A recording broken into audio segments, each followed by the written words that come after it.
اعوذ باللہ من الشیطان الرجیم بسم اللہ الرحمن الرحیم السلام علیکم ورحمۃ اللہ وبرکاتہ۔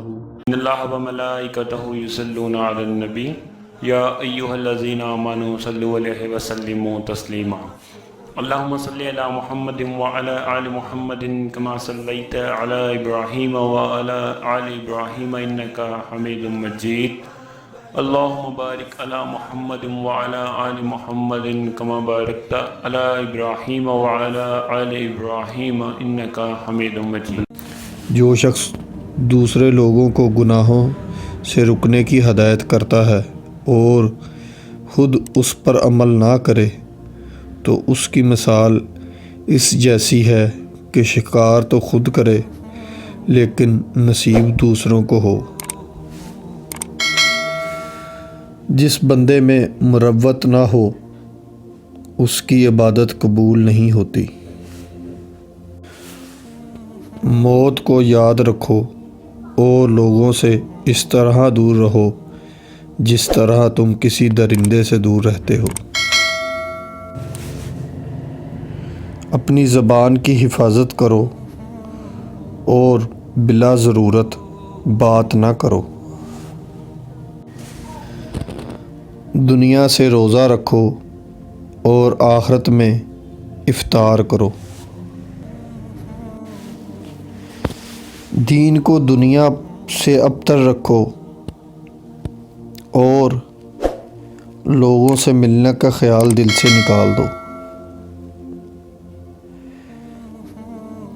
قبرستان والے تمہارے انتظار میں ہے، یعنی تم نے بھی مرنا ہے، اس لیے وہاں کی تیاری کرو۔ جس سے علم حاصل کرو پھر اس کی پیروی بھی کرو۔ اپنے نفس کی خاطر کسی سے استطاعت نہ کرو۔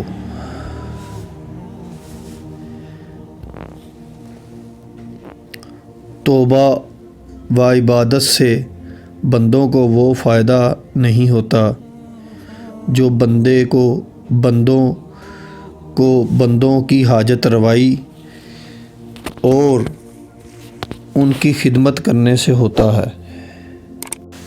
جس طرح تم اپنے کپڑوں کو دھوتے ہو اسی طرح اپنے دل و قلب کو دھو لیا کرو۔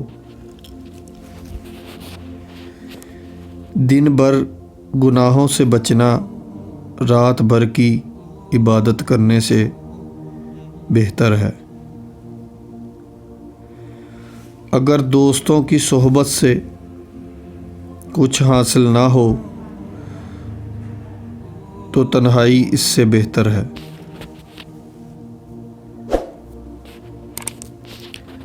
ترک دنیا اختیار کرنے والا انسان اللہ رب العزت تک رسائی حاصل کر لیتا ہے۔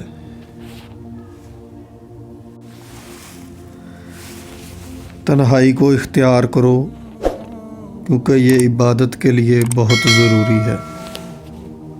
تو اسی کے ساتھ امید کرتے ہیں کہ آج کی یہ ویڈیو آپ کے لیے مددگار ثابت ہوگی۔ لائک کیجیے اگر یہ ویڈیو آپ کو اچھی لگی ہے تو، کامنٹ کیجیے اگر آپ کی کوئی رائے ہے یا سوال ہے، شیئر کیجیے اپنے دوستوں کے ساتھ بھی، اور اینڈ میں ہمارے چینل کو سبسکرائب کرنا اور ساتھ میں بیل آئیکن کو پریس کرنا بالکل بھی نہ بھولیے۔ تو ملتے ہیں نیکسٹ ویڈیو میں۔